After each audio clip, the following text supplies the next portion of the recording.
السلام عليكم ورحمة الله وبركاته.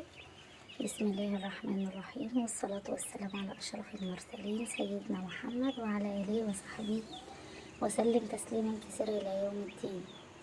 أهلا وسهلا بكم مع فيديو جديد على قناتي، إن شاء الله ينال إعجابكم. زي ما انتوا شايفين كده هبدأ معاكم دورة جديدة للفراخ من أول عمر يوم لحد إن شاء الله ما الدورة تنتهي معاكم، وبإذن الله حتى لحد ما ندخل الكتاكيت اللي حضراتكم شايفينها قدامكم دي والفراخ البيضاء ان شاء الله في اكلات مميزة نشوفها على القناة. بدأت معاكم من عمر 6 ايام، يعني الكتاكيت الصغيرة اللي وصلتني دي وصلتني بعد عمر كان عمرهم 6 ايام بس. طبعا لازم المكان تحت الفراخ في البداية كده يكون دافي جدا. لو انت جايباهم في الشتاء زي ما انا عملت كده، الفراخ دي كانت عندي يعني من 45 يوم بالظبط، لان انا خلصت الدورة انتهت خلاص والحمد لله. طلعت الفراخ بتاعتي وخليت لي الفراخ اللي هتقعد لي. مشروع مميز جدا من البيت وهيكسبك ان شاء الله، وتقدري تفتحي بيه باب رزق لو انت اهتميتي بكل التفاصيل اللي هقولها لك واهتميتي بطرق اكلهم وشربهم.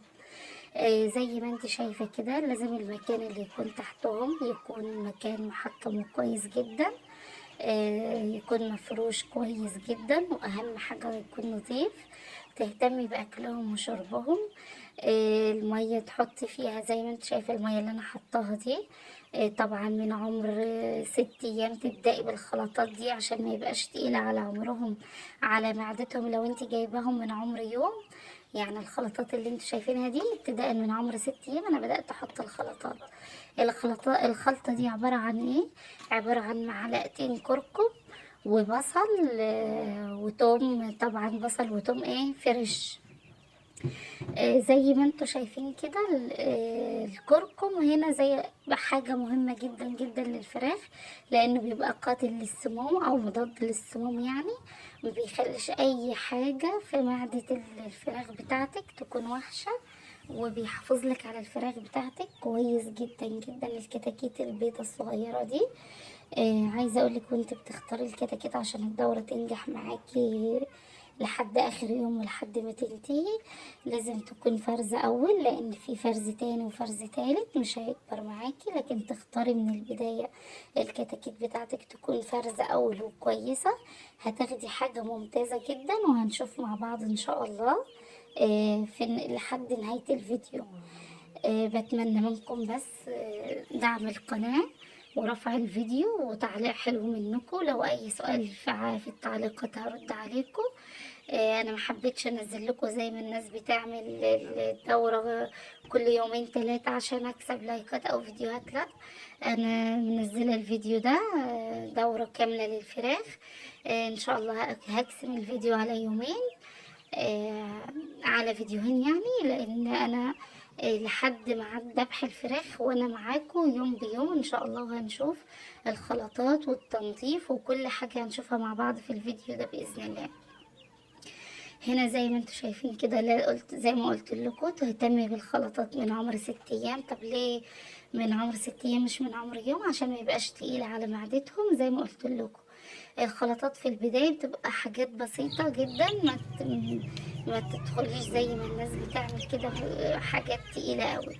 اول خلطة شفناها زي ما انتوا شفتوا في البداية الكركم بالبصل والثوم، واللي قدامكم ده في المية ده عسل اسود، والعسل الاسود بيبقى من عمر 8 ايام فما فوق، وده كان من عمر كان ليهم كده 8 ايام او 9 ايام بالظبط. لسه الكتاكيت صغيرة زي ما انتوا شايفين. طب عسل النحل بيعمل ايه؟ عسل النحل هنا فاتح للشهية. يبقى انت اول ما تدي في البداية تدي حاجة مضادة للسموم، يا اما تشتري مضاد السموم من عند العيادة البيطرية، يا اما تدي مضاد سموم طبيعي من بيتك، وهو بيبقى البصل والثوم ومعلقه خل، برضو نسيت اقول لكم، مع معلقه الكركم. دي حاجه ممتازه جدا جدا بصوا الكتاكيت بتاعتي بقول لكم اهو من عمر 8 ايام، وبتابعها، بتابع صدر الفراخ كده، تمسكي تشوفي بيتقل معاكي ولا لا.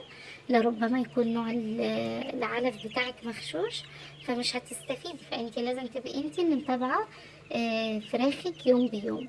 زي ما انتم شايفين العسل فاتح جدا للشهية، ومجرد ما بيشربوا المية اللي بعسل بيرجعوا ياكلوا علف كتير وبيبقى فاتح ليهم كويس جدا.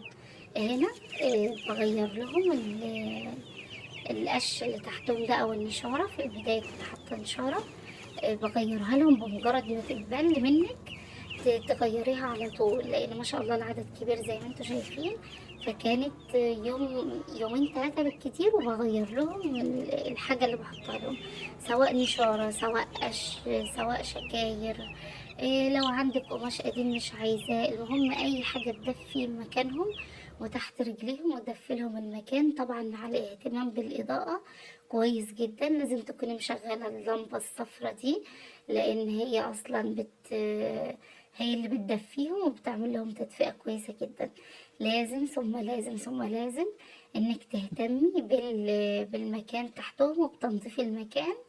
زي ما انت شايفة كده في الفيديو، كل يومين او 3 بالكتير كنت لازم اشيل اللي تحتهم ده واحط افرش لهم حاجة جديدة، نشارة، افرش لهم قماش، اي حاجة المتاحة عندك. زي ما انت شايفة كده هنا نظفت النشارة وفرشت قش كده. الفراخ زي ما تكون بترد فيها الروح وبتبقى كويسة جدا بمجرد ما بتنضفي تحتها، يعني بحسهم بيفرحوا ويزغططوا كده. فما شاء الله زي ما انت شايفة، زي ما بقولك العدد كبير وانا هطلع منه، لان ده مشروعي في البيت. سواء هناكله احنا في البيت او هطلع منه مكسب ليكي، فلازم تهتمي بيه، عشان الحاجة اللي بتهتمي بيها هتلاقي في الاخر حاجة هتفرحك وتبسطك جدا يعني. ما تنسوش الصلاة على الحبيب صلى الله عليه وسلم. هنا لما كان بيتبل مني بمجرد ما بلاقيهم اتبلوا، بصوا بفرش لهم حاجة تانية عليها، المكان المبلول بس يعني مكان المية فرشت لهم زي شكارة كده عشان ايه ما يبردوش مني، لان انا كنت جايباهم في وقت برضو كان بداية الشتاء. بحط لهم هنا العلف مع الخلطات بقى. زي ما قلت لك اهتم طول الدورة بالخلطات، البصل والثوم والكركم والخل والليمون في المية، عصير الليمون، كل الحاجات دي بتبقى مضادة للسموم وبتحافظ لك على الفراخ بتاعتك كويس جدا جدا، وهتطلعي بنتيجة مرضية خالص في النهاية.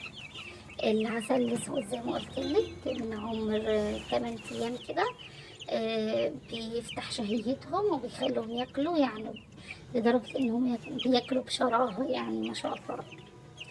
هنا زي ما بقى شايفين كده المية دي كنت حاطة فيها عصرة فيها ليمون ومعلقتين خل. برضو ده الخل بيقتل اي بكتيريا هو والليمون، وطبعا كلنا عارفين فوائدهم.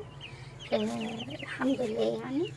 لحد دلوقتي كانت هنا الفراخ بتاعتي عمر 10 او 12 يوم. مش متذكرة كويس، بس يعني زي ما انتم شايفين حجمهم كده، لان طبعا انا مرضتش انزل الدورة بتاعتي الا لما اخليكم تشوفوا بالنهاية، في النهاية لحد ما انتوا شفتوا. في بداية الفيديو شفتوا معايا ان انا كنت حطاهم في مكان غير ده. انا دلوقتي حاليا حطاهم في البلكونة عندي ومقفلاها كويس ومدفيها لهم كويس جدا. ونقلتهم على طول من المكان اللي كان كبير عليهم وحطيتهم في المكان ده. فالمكان ده كان محكم وكويس عليهم جدا، فالحمد لله يعني كانت الفراخ بتاعتي كويسة فيه جدا وفاسحة فيه كده شوية. التدفئة ثم التدفئة، لو انت جايباهم في الشتاء لازم تدفي الطيور بتاعتك كويس جدا. لو انت جايباهم في الصيف، لان انا بجيب دورات برضو بعملها في الصيف، لازم تكوني مشغله لهم مراوح. وممكن برضو تحتهم لو انت حطاهم في بلكونه او حاجه عادي تسيبيهم كده ما تفرشي لهمش حاجه. وخاصه على البلاط كده او ارض طين عادي، دي بتبقى كويسه ليهم. لان انت بصوا بتابع معاكم الاوزان يوم بيوم. بقول لكم بصوا الكتاكيت بتاعتي بتزيد ما شاء الله. تعرفي ازاي الكتاكيت بتاعتك ان هي فرز اول والدوره بتاعتك شغاله كده؟ زي ما انتم شايفين بتبقى الكتكوت ما عليهوش ريش كتير. الكتكوت المريش اللي هو اللي عليه ريش كتير ده، من عمر 10 ايام ولقيتيه ريش كده، يبقى للاسف ده مغشوش وبيربي ريش كتير وما تستفيديش بيه. لكن شايفين اللي انا ماسكاه ده والباقي الكتاكيت تلاقي ريشهم قليل جدا. هي دي الفراخ البيضة الأصلية، الفرز الأول اللي هتاخدي منه أوزان ممتازة جدا جدا. اللي عفوا. الفراخ بتاعتي زي ما بوريها لكم العدد كبير وهوصيكوا تاني ان انتوا لازم تهتموا بنظافة المكان. تهتموا بنظافة المكان كويس جدا، هتاخدوا حاجة مفرحة ومرضية جدا في النهاية. الإضاءة، تهتمي بالإضاءة كويس جدا، تهتمي بالخلطات وبالأكل بتاعهم. ما تغيبش عليهم كتير، عينك عليهم على طول. تغيير المية، لو العدد كبير ممكن تحط لهم علفتين وزقتين وتهتمي بيهم. المشروع من البيت تقدري تنجحيه انتي وباهتمامك بيه وبالخلطات اللي انتي بتحطيها للفراخ بتاعتك.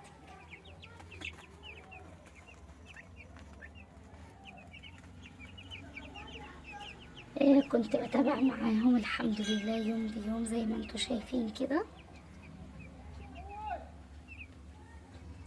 بتابع معاكم طبعا وبصور لكم. ان شاء الله باذن الله الفيديو ينال اعجابكم ترفعوه. ما تنسوش اللايك والاشتراك في القناه عشان القناه تكبر بيكم ان شاء الله، واقدر اجيب لكم كل الطيور بتاعتي. انا بربي فراخ بلدي وبط وحمام ووز. ان شاء الله لو الفيديو ده اترفع هعمل لكم جولات تانية كتير مع باقي طيوري بإذن الله. طول الدورة زي ما انتوا شايفين كده الاهتمام بالخلطة وبالأكل والشرب.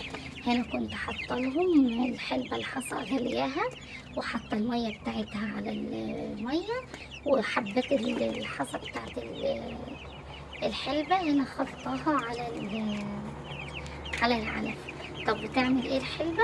بتزود معاكي الوزن. هنا بقى في عمر 15 يوم هبدأ بقى اديهم حاجات تزود الوزن. انا في بداية الدورة كلها من عمر اول يوم لحد عمر 12 يوم ما اديتش اي حاجة تزود اوزان، عشان الفراخ بتاعتك ما تتقلش معاكي وتتعب معاكي ورجلها تتعبها، وزي ما بنقول كده تبرك. انت لو بدأتي من بداية الدورة تدي على طول حاجة تزود اوزان كده، للأسف انت اتصرفتي غلط ومش هينفع معاكي خالص، والفراخ بتاعتك هتخسريها. لكن بداية من عمر 12 يوم وانت بتبدأي تدي حاجات تزود الأوزان. هقول لكم هنقول مع بعض دلوقتي ايه الحاجات اللي بتزود الأوزان وتخلي الفراخ بتاعتك ما شاء الله يبقى يومها بيومين.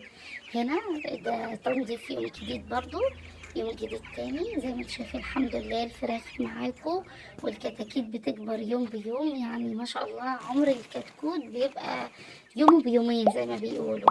يعني حاجة مميزة جدا لان انا اهتميت بنظافتهم، ما خليتش عندهم اي بكتيريا او اي حاجة تضرهم.